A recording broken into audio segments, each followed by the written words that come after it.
Om Sahanavatu Sahanau Bhunaktu Sahaviryam Karavavahai Tejasvina Adhitamastu Ma Vidvishavahai.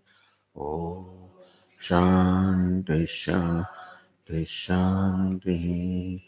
ॐ पूर्णमदः पूर्णमिदं पूर्णात् पूर्णमुदच्यते पूर्णस्य पूर्णमादाय पूर्णमेवावशिष्यते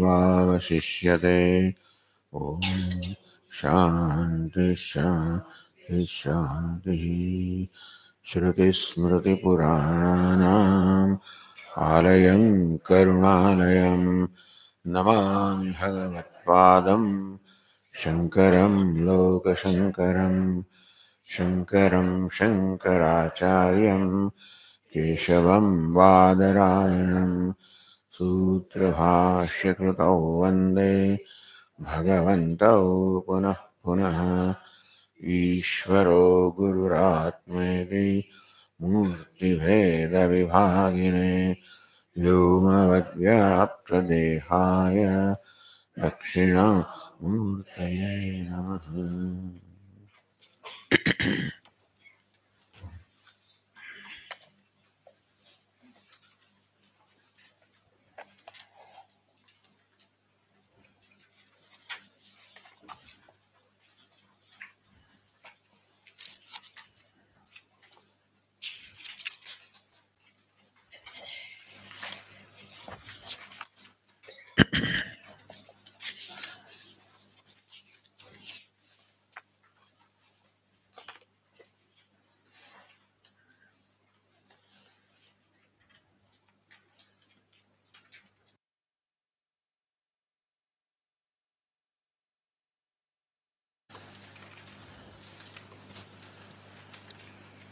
In passage 20, we were told the location of the self in the dream state. Tava asetaha hitanam nadyo nadya. There are these very fine nerves called hita.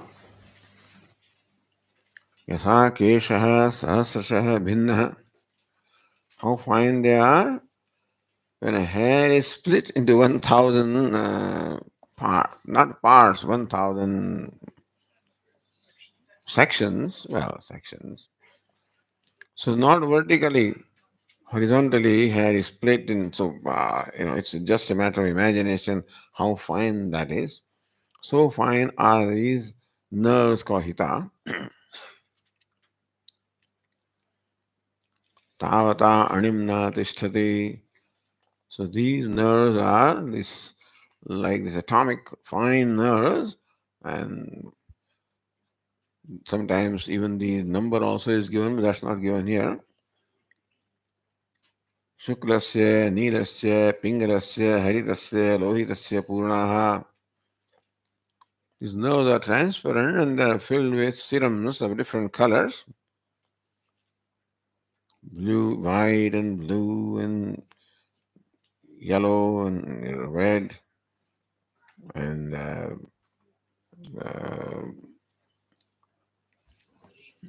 green, yes. So this is where the Atma is said to be in the state of dream state. अथ यत्र एनं घ्नन्ति इव जनन्ति इव हस्ति इव विच्छाय इति गतमिव पतति. If his papa karma become predominant at that time, then he has very painful experiences in the dream state. Like somebody is killing him, somebody is overpowering him, like he's chased by an elephant and he falls in a pit. All these kind of painful experiences he has result of his papa karma. यदेव जाग्रद्भयं पश्यति तदत्र अविद्या मन्यते. How come he has these frightful experiences in the dream state? Because that is carry over from the waking state. And the experiences in dream state follow similar experiences in the dream state, follow experience in the waking state. Not the same, but similar. But yes, as though he is being chased by an elephant, etc. So whatever, although It's possible that you may mix up also in the dream. So our Swami used to say jocularly, so this man has seen during the waking state a woman in red sari, then he has seen an elephant, and then he has seen a dancing girl. In the dream he sees a red dancing elephant. So the confusion, between the various things they see in waking, that is possible. One may not see in the dream identical things, but it's possible that the mind may mix up those things. यदेव जागृद्भ्यं पश्यति तद अत्र विद्या मन्यते. Because of ignorance, he doesn't know that he's dreaming. And for the dreamer, the dream world is real, and therefore, whatever he experiences there is real. Then, if his punya karmas become manifest, asayatra devaiva, rajaiva, sometimes he experiences that he's God, he's king. That would be the result of his punya karma, the virtuous deeds. And if he's a wise person, then idam sarvahasmiti, aham idam sarvam, sarvosmiti, I'm alone in everything, I'm all, I'm non-dual. So that is also what in dream, following his constant thinking in the waking state, he experiences that in the dream. Sasya paramo lokaha. If that's what he experiences, then that's the supreme lokaha, the supreme realm, meaning that that's the most exalted experience.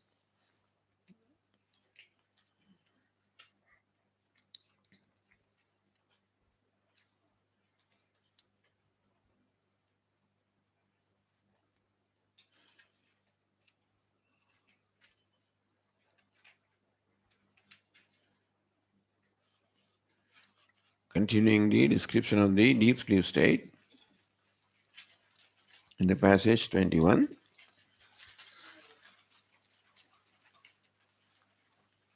page 10.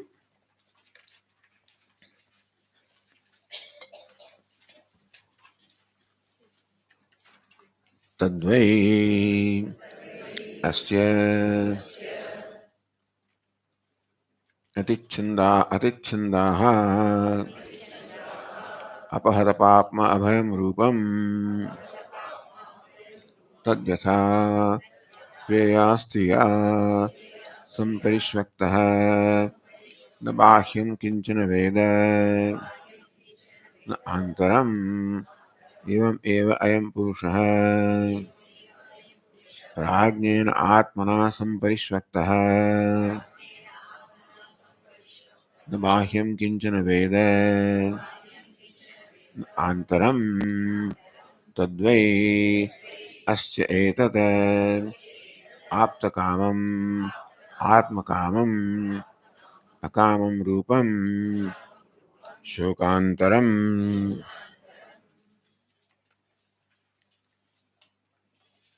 In the deep sleep state, asyetat adichandaha apahadapapma abhayam rupam. Adichandaha, he has transcended all his chandas of the desires. Apahadapapma, he is devoid of all the papa or the sins. Abhayam rupam, there he is fearless, so this is the essential nature of Atma, which is what exists. Earlier was a dream experience, understand? Now is a deep sleep experience. In deep sleep now, there is no identification of any kind. A dream, we lose identification with the gross body as well as with our sense organs of perception or action. But there is identification in a dream with a part of the mind, and therefore the dream world is projected, and this is what the dreamer experiences. Even that identification also is given up in the deep sleep state. In deep sleep state, when it's totally free from all identification, And that state is very similar to state of freedom or moksha, except that in deep sleep there is a darkness of ignorance. In moksha there is a light of knowledge. So there is a big difference, day and night difference. But still, they say the sleep and samadhi look alike, the extremes look alike. A person is sleeping, then also is very quiet. He's in samadhi, then also is very quiet. Maybe difficult to recognize whether he's sleeping or he's in samadhi. So these extremes look alike. Similarly, also, this deep sleep also looks alike, like the moksha. And therefore, the Upanishad makes use of the deep sleep state to give us an idea of what a wise person is.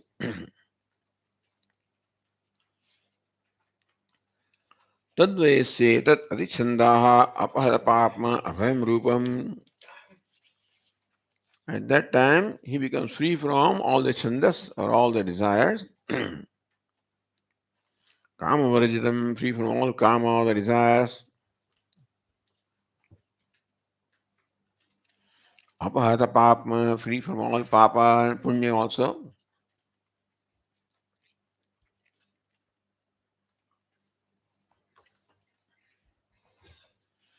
So does it mean that Atma is sleep? No, you say that Atma is Swam Jyoti, self-effulgent. The deep sleep state now, even that self-effulgence also is lost. Because otherwise, if Atma is self-effulgent of the nature of consciousness, then should we not be aware of what we experience in the deep sleep state? Just in the waking state, we are aware of what we experience. The dream state also, we are aware of what we experience. The deep sleep state, should we not be aware also of what we experience in deep sleep? As you said, what is deep sleep? Where there is no identification of the gross body, no identification of subtle body, meaning the sense organs and the mind also. There's only identification of causal body or ignorance. That being the case, I'm not liberated, but then the description is similar to that of a liberated person. So sometimes the question is, doesn't one become so? After all, Atma is consciousness in nature. Should not Atma also be aware of what he experiences in the deep sleep state? Should not be aware of, the state of bliss or happiness that he experiences. But there is no awareness in deep sleep. Self, who is of the nature of awareness, does not have awareness in the deep sleep state. Does it not sound strange? The self or Atma, who is of the nature of awareness or consciousness, is not aware of anything in deep sleep state. How can that be?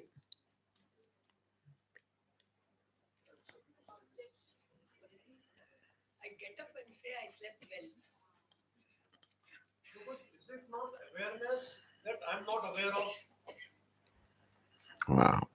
Okay, good.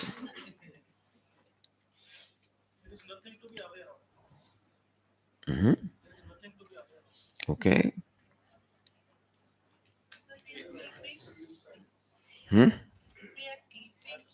We are sleeping. That is the thing. Hmm. We require mind and sense organs of perception in order to become aware of the objects of senses. In the deep sleep state, there is no identification with organs of perception. Then also the dream state, the mind can create its own world and then we can be aware of a dream world. But in deep sleep state, that mind also is not there. Therefore, there is no dream world or a private world also.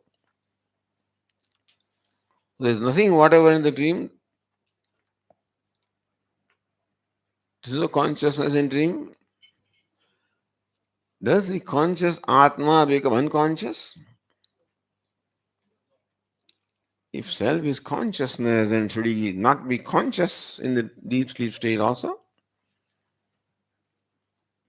I will not press you, I will not be surprised if you do not answer this, but this is just for you to think.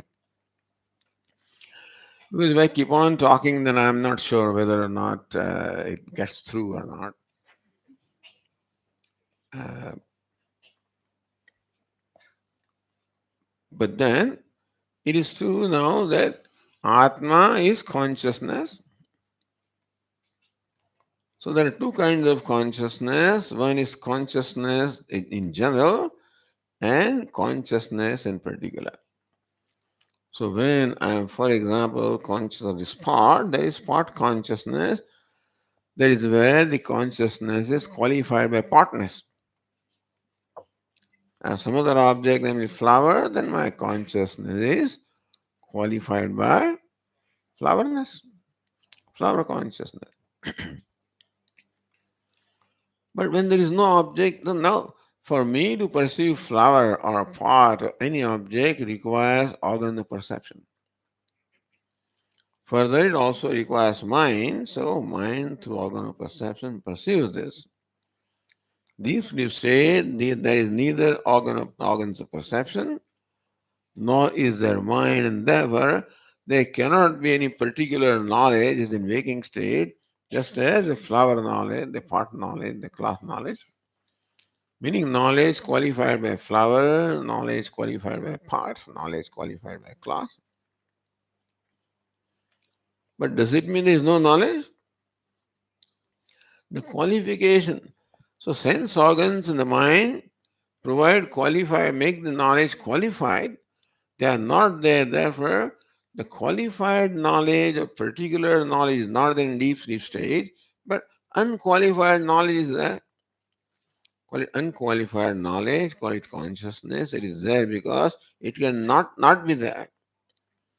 Consciousness being the nature of the self, self can never not be conscious. Just as fire, heat is the nature of fire, it cannot be that fire is not hot. Just as brightness is nature of sun, it cannot be the sun is not brightest because one can never be devoid of one's nature. Brightness is nature of sun. So it's bright without effort. If sun needed to make an effort to be bright, then it's possible that sometimes it may not be bright. The sun is naturally bright, effortlessly bright. Similarly, fire is hot, it's nature. For nature, you don't need any effort. Effortlessly, fire is hot, and therefore fire will be hot regardless. Similarly, consciousness is nature of Atma, therefore the self will be consciousness regardless.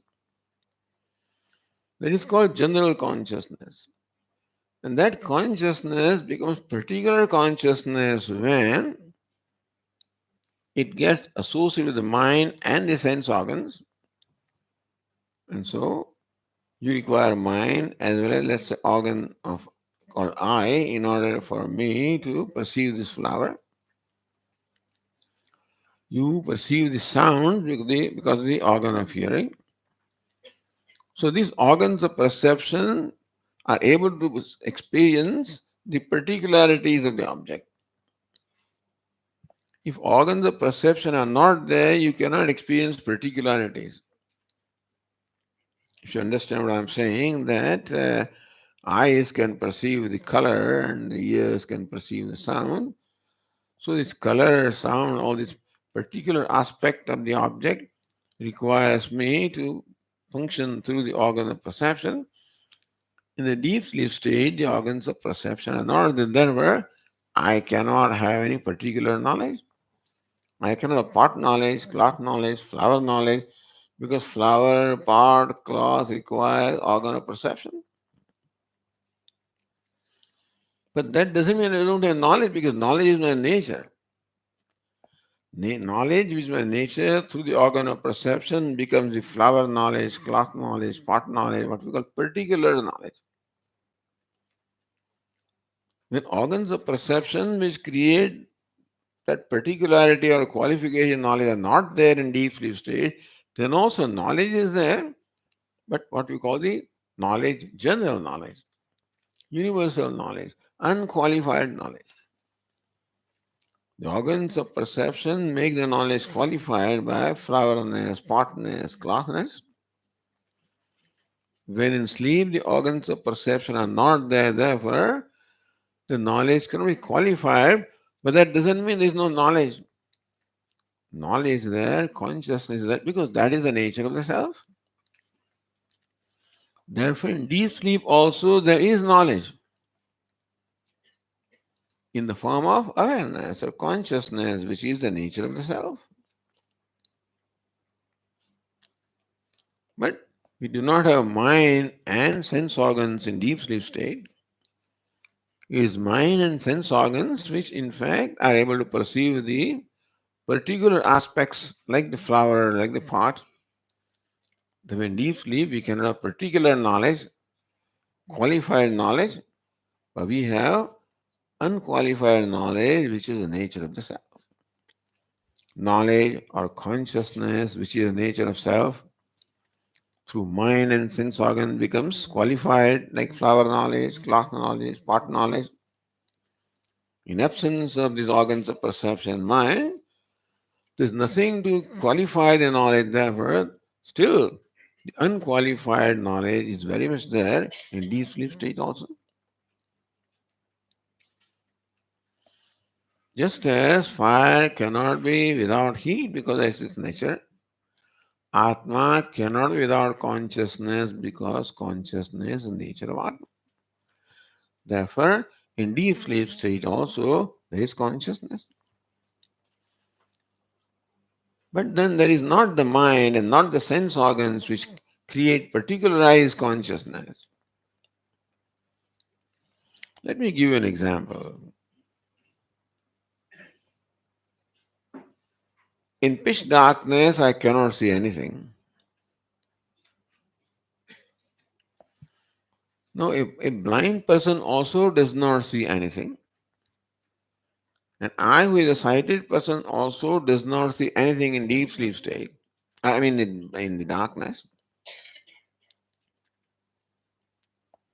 So when I do not see anything in darkness, does it mean I'm blind? When I do not see anything in darkness, does it mean that I'm blind? But if I have eyes, then I should be seeing. Is it not so? In pitch darkness, I don't see anything. Or do I see something?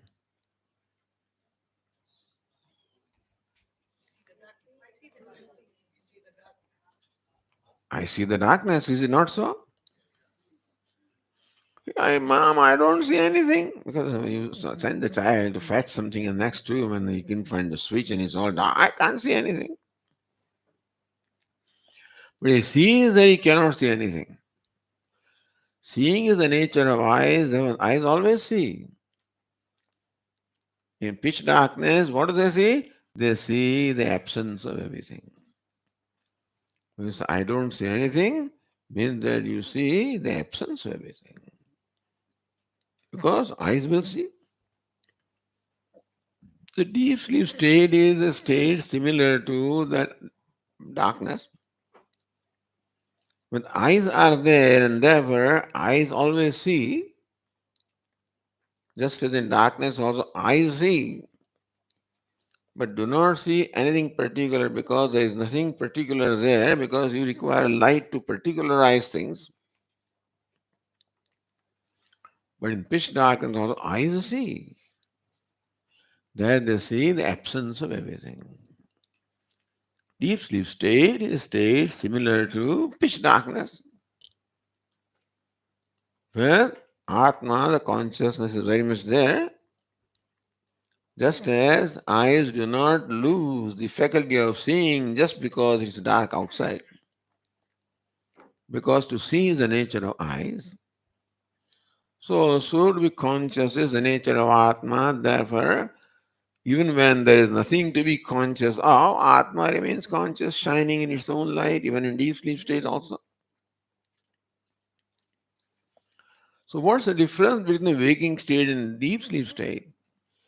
In waking state, we have particular knowledge, just as knowledge of flower, because we have the mind and sense organs to be able to perceive the particular aspect.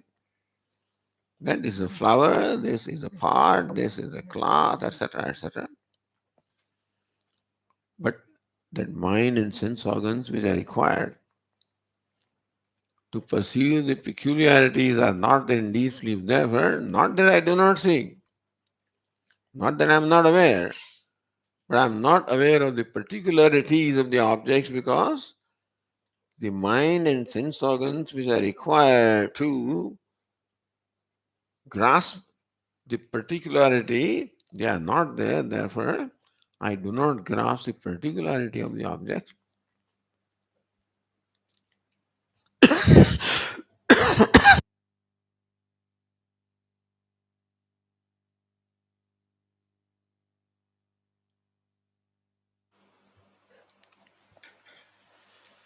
Therefore, in deep sleep also, Atma very much sees by saying it's very much conscious. Because consciousness, nature of Atma, it cannot be that it is not conscious. But it's not conscious of any particular thing in deep sleep because it is mind and sense organs that are able to perceive the particularities of objects, and these faculties are not there in deep sleep state. Therefore, the mind does not see particularities. I am sleeping, I'm fast asleep, there may be the whole world around me, but I do not see because the faculty is required for me to see, namely the mind and sense organs, they are not there in deep sleep state. So I see and still do not see, you understand? In deep sleep state, I see because awareness is my nature, therefore, Atma always aware. You can say that it sees, and still I do not see, meaning that I do not see anything in particular. That's what the Upanishad says in the next passage.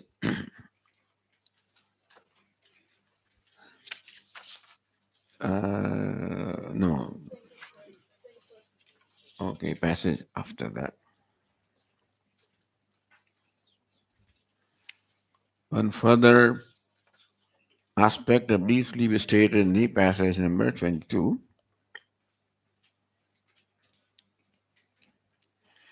अत्र पिता अपिता भवति माता अमाता लोकाः अलोकाः देवाः अदेवाः वेदाः अवेदाः अत्र स्तेनः अस्तेनो भवति भ्रूणः अभ्रूणः चाण्डालः अचाण्डालः पौल्कसः अपौल्कसः श्रमणः अश्रमणः तापसः अतापसः अनन्वागतं पुण्येन अनन्वागतं पापेन तीर्णो हि तदा सर्वान् शोकान् हृदयस्य भवति.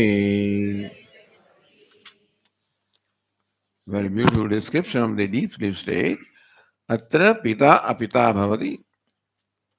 In a sleep state, the father becomes non-father.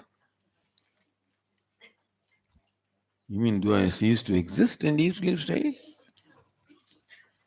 The says Sharmanaha, the renunciate becomes non-renunciate. The mother becomes non-mother. Loka. So these are the things usually what in our life these things play the role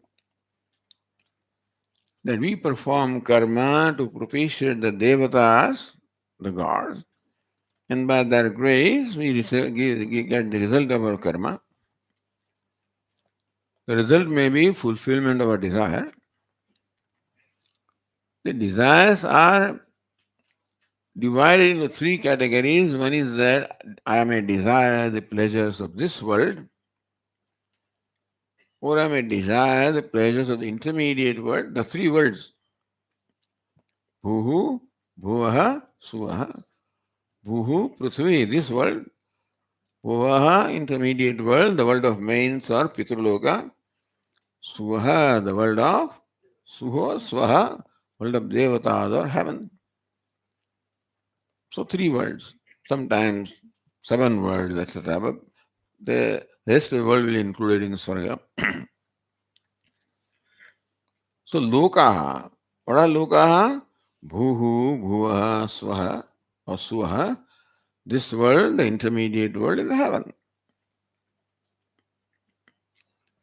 For getting those Lokaha, they are the result of the punya karma that you perform, and therefore you perform karma. Now, how do you get the knowledge of karma? From the Veda. So Vedas give us the knowledge of karma rituals. We perform those rituals, as a result we get the desired result or desired pleasure. And depending upon your desire, you get the pleasure of this world, of the intermediate world, or the heaven. That's the setup. That is why you find the mention of this Deva and Loka and Veda, etc. You wonder where they come from. But then, so Lokaha, Alokaha, Bhavati. Lokaha means what? Bhuhu, Bhuvaha, Suvaha. This world, intermediate world, the heaven, the Alokaha, there is no heavenness, there is no this worldness, there is no intermediate worldness, no Pitruloka. Devaha, Adevaha. We were able to acquire those worlds because of the grace of the Devatas, because we perform particular rituals. How did we perform them? Vedaha, Avedaha. From Vedas, we got the knowledge of the rituals, performed the rituals, and got the results in the form of those various lokas or pleasures. So that is the reason why this Loka, Deva, Veda are mentioned here is because of this, that Veda is a source of knowledge of how to perform rituals. We perform rituals to propitiate Devatas, and by the grace of Devatas, we get pleasures, happiness in form of Lokas. That is just by the way, but so if you wonder why these Lokaha, Devaha, Vedaha, why are they mentioned? They mentioned because there was a daily routine things for the people in the Vedic times. Atrasteno, asteno bhavati. The thief becomes non-thief. How come? The father becomes non-father. The mother becomes non-mother. In the deep sleep state, a Swami becomes non-Swami. So who is the Swami? The one who is identified with this particular upadhi. Then I have identity called the Swami, that I am a father, that I am mother. All of these identities of an individual come from identification with upadhi. Basically, Swami is not the name of Atma. Swami is really the quality or attribute of this body, mind, sense complex.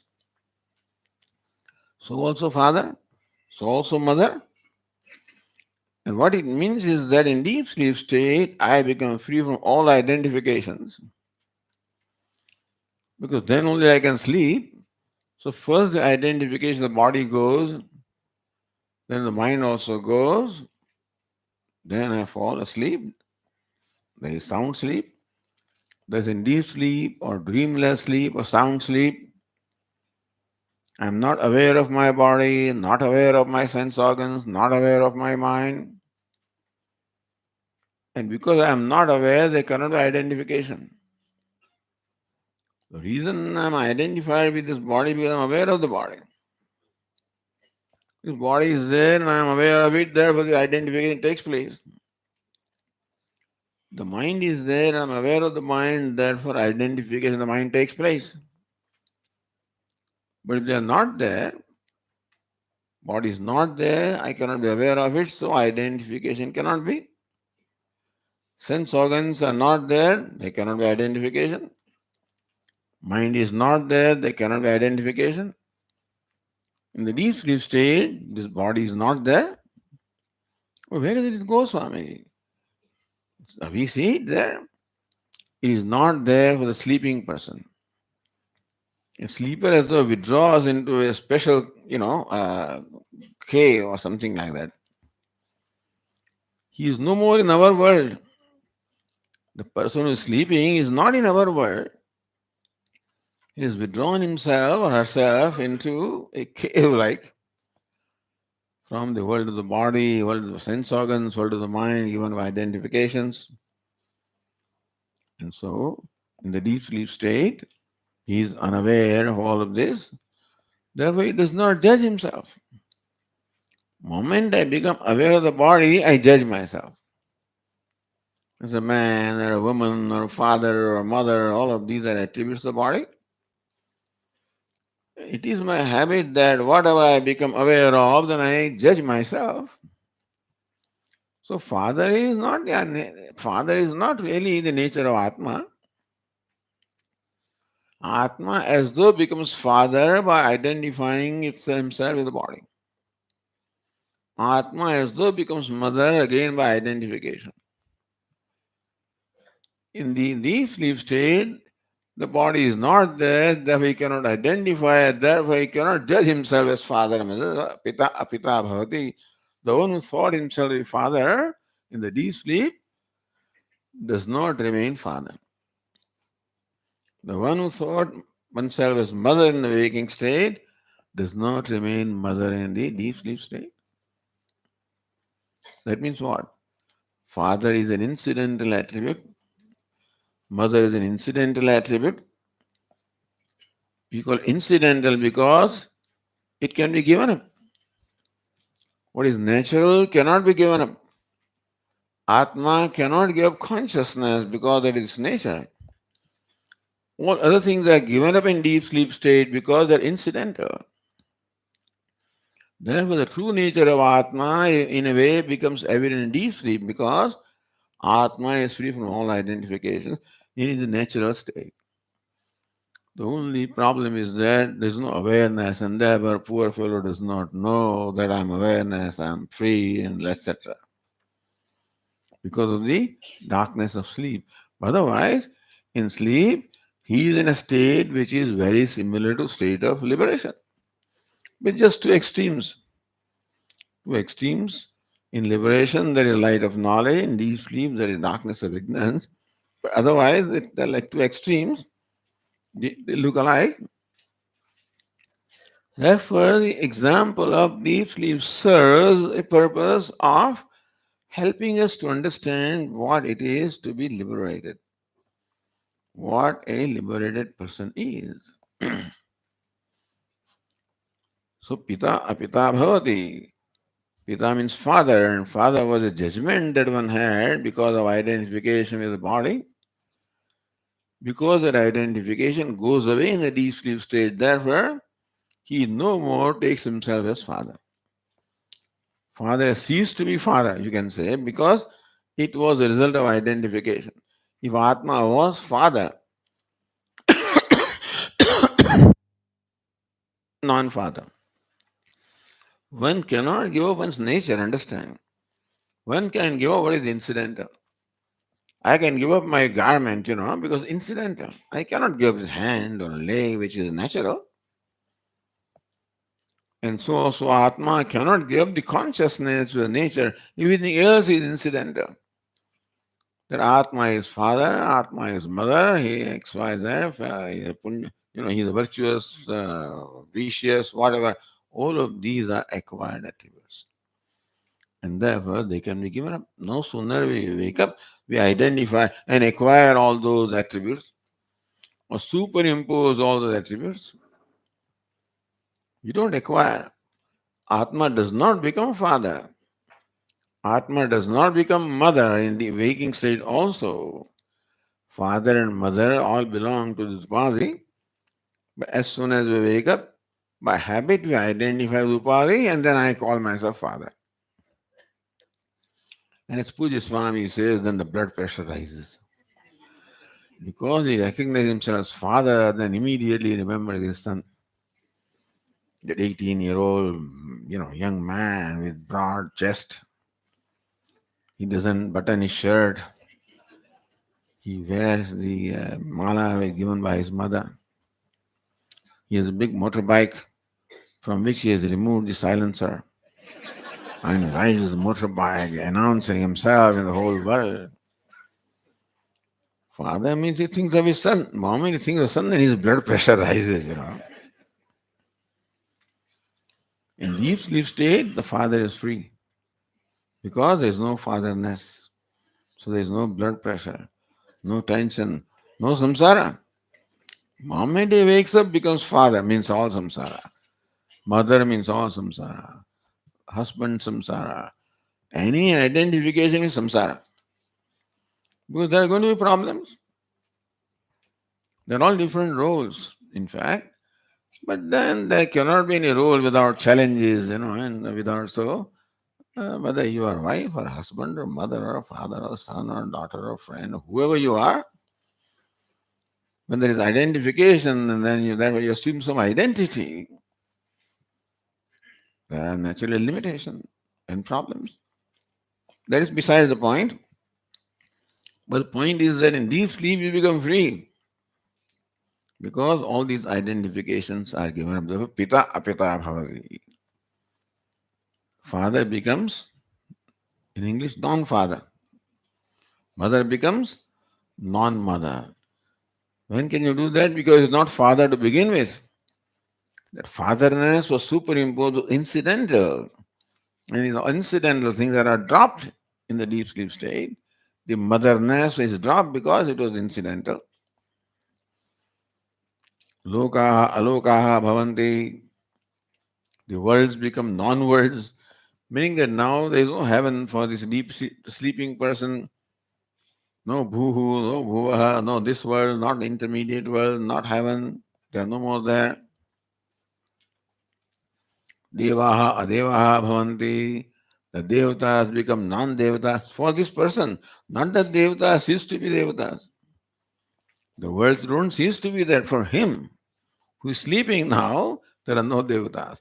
The devatas sometimes can bother you also. All kinds of. If they are favorable to you, you are all right, and they're not favorable, then. So, anyway, for those who bother about this or believe in that, but this is, by the way, Vedaha, Avedaha, Atra stena, astena bhavati, the thief becomes non-thief. Because thief is the attribute of this upadhi. Thiefness is in his mind on account of kind of things that he may have done. So in deep sleep state, there is no mind. Therefore, all the complexes that we entertain about ourselves during waking state, all of them go away. And what makes me unhappy is the complex, the various complexes I have. That I'm a woman, it's a big complex. I'm a man, another complex. Because that distinguishes me from other people, and therefore there is division, distinctions, etc., etc. I'm more identified I am with the individuality, more isolated I am. That isolation also makes me unhappy. That is why all that isolation goes away because all identification goes away in deep sleep state. Sattastenaha, thief becomes non-thief. Bhrunaha, the one who is the killer of the embryo. So these always they are all supposed to be in the Vedic times very what shall I say very serious sins, Chandala, Chandala, Achandala. Chandala is the designation of some untouchable, one who is discarded from the society. That's all the, Vedic times. Who is the Chandala for information? Chandala Brahmanyam Shudra Jataha.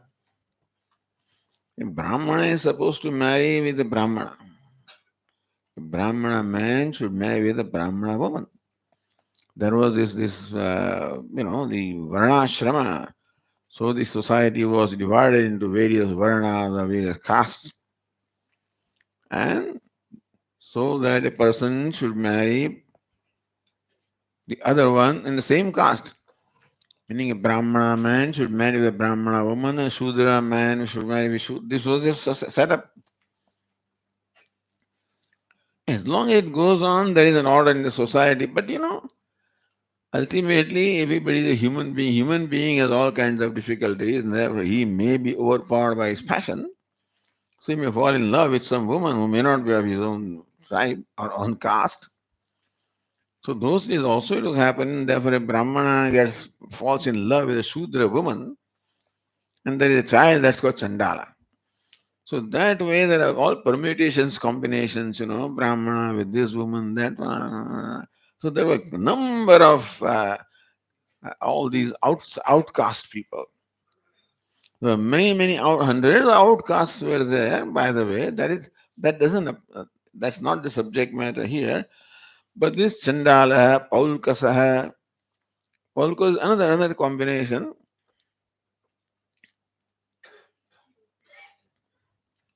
So Shudram, Brahmana, Jataha, Nishadaha.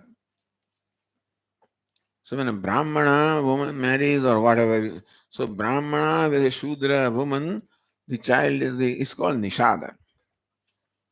Kshatriyanam Jataha. Kshatriya, Brahmana with Kshatriya woman, the progeny is called Pulkasa. That doesn't matter to you and me, but because these words are mentioned here, what I'm saying is that all the so many different castes were there, and this is where the problem of the society is there because of the caste system.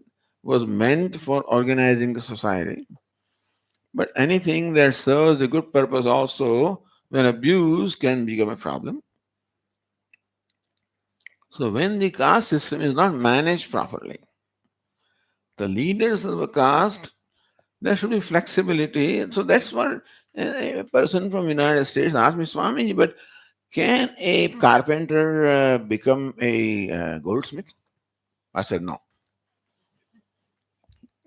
Carpenter is carpenter, goldsmith is gold. So Swami would proudly say, that a carpenter's son is a carpenter, and that is all right.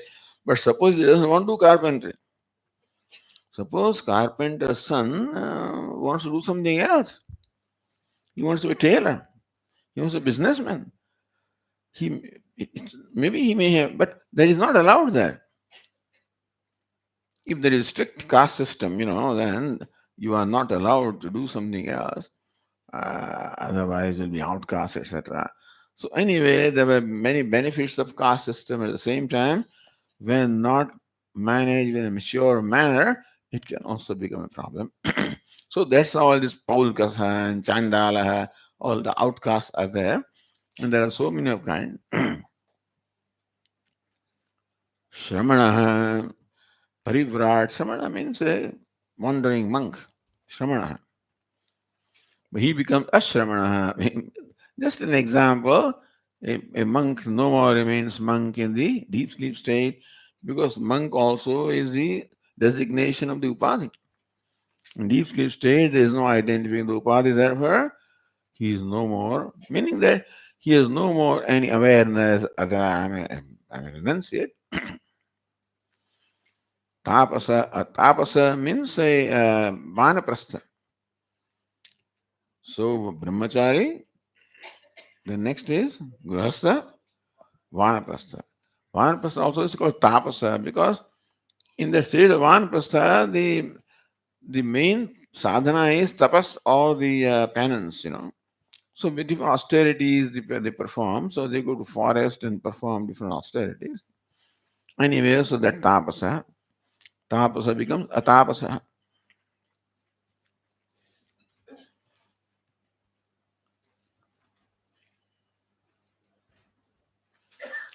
Important thing is this: ananvagatam punyena, ananvagatam papena, ananvagatam asambaddham,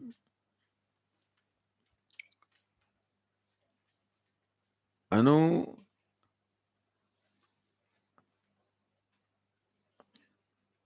agatam, anvagatam, ananvagatam. Anvaya means this connection. No more remains connected to anything. Meaning this Atma no more remains connected to anything. Meaning that all these complexes that he had, that I'm a father, I'm a mother, all of those complexes go.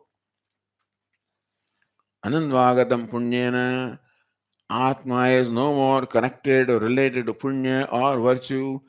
Anandvagatam papena, no more connected to papa. And that is important. The Atma is unconnected in nature. As soon as you wake up, then you then superimpose these things upon you, and then you say, I did this punya and I did this papa, etc. But in deep sleep state, the sense of individual is no more there, and therefore I become free from punya and papa, from all of them, because Atma is unconnected. It is mind that is connected, Upadi that is connected to punya papa. What performs action is not Atma. The kartrutva, the doership is not in Atma, it is in the mind. So it's the mind and sense organs together perform the actions. Because of identification, I think I perform the action. I think that I am speaking. In reality, organ of speech that is speaking. You think that you are listening, I am listening. The organ of hearing that is listening. But we just habitually identify ourselves with this body, mind, sense complex, entertain these various notions or complexes about ourselves, and ultimately knowledge means to recognize that all these complexes are due to the identification which is not really there. So de-identify. Anandvagatas punyena, anandvagatas papena, Atma is unconnected to punya, unconnected to papa, unconnected to everything.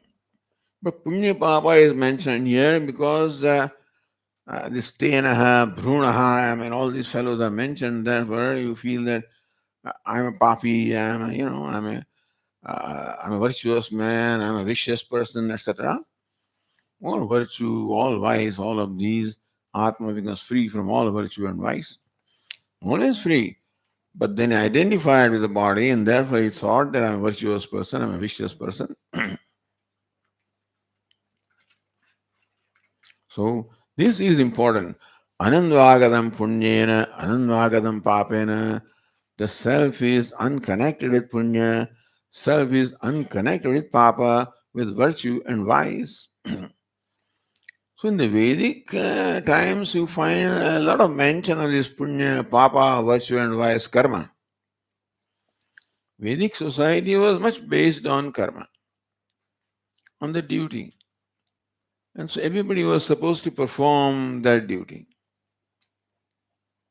If you perform them as specified, it is called virtuous action. And if you violate what is specified, it's a vicious action. You cannot always be virtuous because sometimes you get fed up to follow all the discipline all the time. No, in order to be virtuous person, then you must perform virtuous actions. And that means that you must be disciplined person. But sometimes you get angry and say something which is not virtuous. So whenever a person gets overcome by any of these impulses, such as anger, such as lust, such as greed, then whatever person does is going to be a violent action. That is when I am going to violate the values, violate the norms, violate the order. The action will be called papa karma or vicious action. So there's nobody in the world who is free from that. Someday you'll get angry. Someday, however disciplined you are, however control you over your mind, but still somebody can, you know, keep on turning the key until you ultimately you blow up. And so everybody is subject to that kind of a thing, and therefore that there's nobody who is free from papa. Punya requires discipline, awareness. Papa doesn't require. Papa is that which is done when you're not aware. As long as I'm aware, I'm a disciplined person. When I'm not aware, when my anger or my impulse takes over me, then I am no more a disciplined person. Then I'm not even a Swami at that time. An angry person is whatever Rakshasa it becomes, Depends on the intensity of anger. But anyway, so therefore, this is how Papa happens. Papa means vicious action. And that happens when my mind is overcome by one of the impulses of either lust, anger, greed. And it is going to happen to somebody because in potentially it's all there in us. When I am awareful, disciplined, then I keep them under control and don't show them or do not get overcome by them. But there are times when I may not be disciplined. There are times when I am not in control of myself. That time, all these things that are unconsciously stored in there, they come up.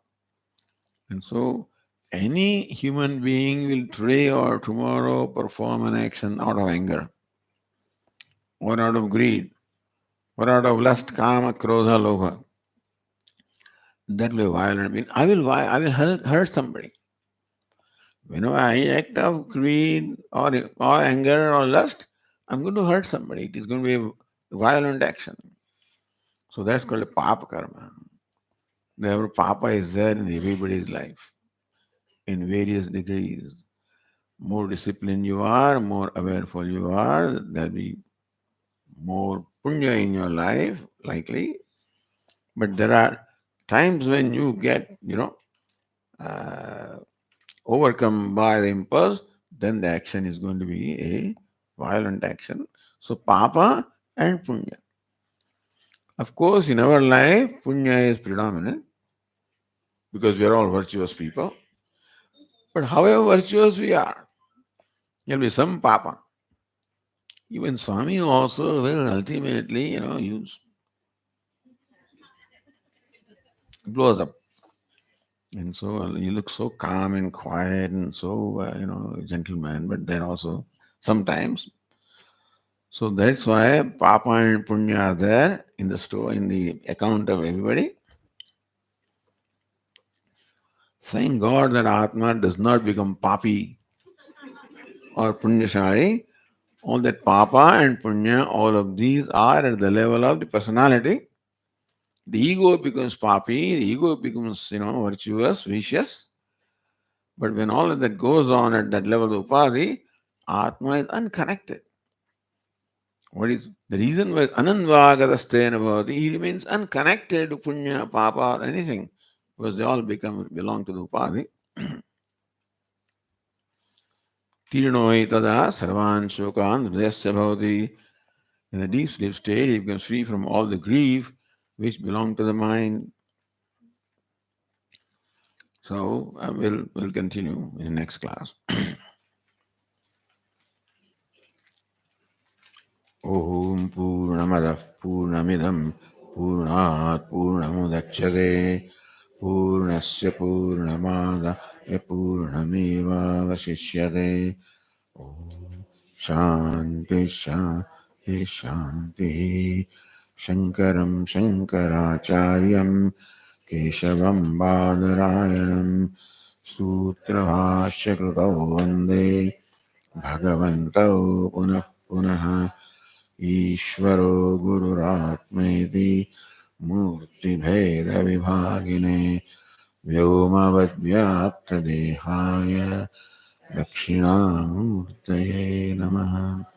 ॐ शान्ति शान्ति शान्तिः। हरि ओम्। श्रीगुरुभ्यो नमः। हरि ओम्।